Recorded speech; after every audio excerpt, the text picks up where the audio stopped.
ادھر دھیان دیجیے، اللہ نے کہا جو کوئی بھی اس دنیا سے جاتے ہوئے مرنے سے پہلے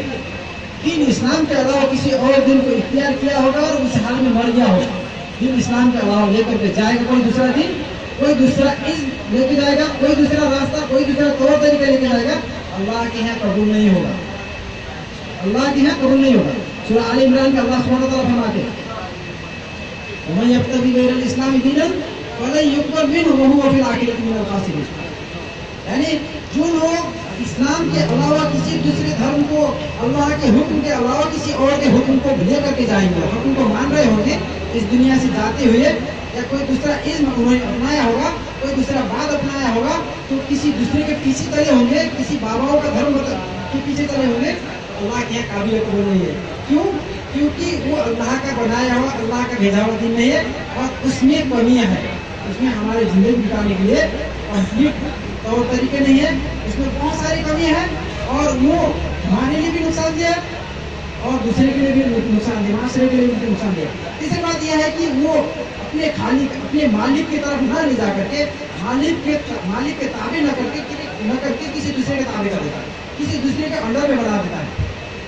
ہم اپنے مالک کی طرف نہیں جاتے، حقیقی ریئلی جو واستو میں مالک ہے اس مالک کو مالک نہ مان کر کے دوسرے کی طرف مانتے ہیں۔ اسلام ہم کو اپنے حقیقی معبود کی پہچان بتاتا ہے، اپنے حقیقی معبود کو عبادت کرنے کے لیے اس کی طرف تاکید بھی کرتا ہے، زور دیتا ہے، اور معاشرے میں انسانیت کی بات، انسانیت اور بھلائیوں کی بات پھیلانے کے لیے اسلام کہتا ہے۔ اللہ سبحانہ و تعالیٰ فرماتے ہیں کہ تم لوگ بہترین امت ہو، یعنی مسلمان امت کو اللہ سبحانہ و تعالیٰ نے کہا کہ تم بہترین امت ہو، تم لوگوں کو برائی سے روکتے ہو، برائی کی طرف بلاتے ہو، اسی لیے تم بہترین امت ہو۔ اب ہم لوگوں کی ذمہ داری ہے، ہم لوگ، اللہ نے ہمیں بہتر کہا ہے تو ہم بہتر بننے کی کوشش کریں۔ بہتر بننے کے لیے کیا کرنا ہے؟ لوگوں کو بھلائی کا آدیش دینا ہے اور برائی سے روکنا ہے۔ ہم لوگ اس موقع پر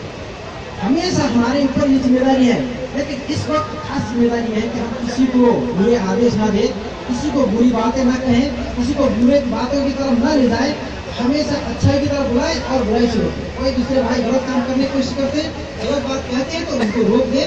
یہ صحیح نہیں ہے، اس طرح سے ہے، اس طرح سے نہیں چلنا چاہیے، اس طرح سے ہے، یعنی یہ اللہ کا حکم ہے، اس طرح یعنی۔ اور دعوت دینے کا طریقہ یہ ہے، سمجھانے کا طریقہ ہے کہ بہترین انداز میں سمجھائے، غصہ نہ کرے۔ ہم لوگ انسان ہے، انسانی فطرت ہے کہ غصہ آ جاتا ہے، غصہ کر لیتے ہیں، اس میں غصہ نہیں کرنا چاہیے۔ اللہ سبحانہ و تعالیٰ فرماتے ہیں ادعو الی سبیل ربک بالحکمہ، حکمت کے ساتھ بلانے۔